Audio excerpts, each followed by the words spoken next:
अस्सलामु अलैकुम। आज के सबक का उन्वान है प्यारे नबी सल्लल्लाहु अलैहि वसल्लम की प्यारी दुआएं। इस्लाम बहुत अच्छा दीन है, इसकी सारी बातें और तालीमात बहुत अच्छी हैं। इस्लाम का हुक्म है हर काम करते वक्त अल्लाह का नाम लो और हर वक्त अल्लाह को याद रखो और इस बात का ख्याल रखो कि तुम्हारा काम या तुम्हारी बात अल्लाह को खुश करने वाली है या नाराज़ करने वाली। ऐसे काम करें जिनसे अल्लाह खुश हो, कोई ऐसा काम न करें जिनसे अल्लाह नाराज़ हो। हमारे नबी सल्लल्लाहु अलैहि वसल्लम ने भी हमें यही तालीम दी है। आप ऐसे ही काम करने का हुक्म देते थे और ख़ुद भी ऐसे ही काम करते थे। हमारे नबी हज़रत मोहम्मद सल्लल्लाहु अलैहि वसल्लम जब भी कोई काम करते तो उसे अल्लाह के नाम से शुरू करते, यानी बिस्मिल्लाह पढ़कर शुरू फरमाते थे।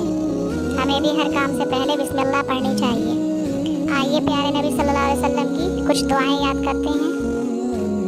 अल्लाह को याद करने की दुआ। ला इलाहा इल्लल्लाह, अल्लाह के सिवा कोई इबादत के लायक नहीं। किसी भी मुसलमान से मुलाकात के वक्त की दुआ। अस्सलामु अलैकुम, तुम सलामत रहो या तुम पर सलामती हो। किसी के भलाई करने पर शुक्रिया अदा करने की दुआ। जज़ाकल्लाहु, अल्लाह आपको अच्छा बदला दे। किसी से कोई वादा करने की दुआ। इंशाअल्लाह, अगर अल्लाह ने चाहा मैं ये काम कर दूंगा।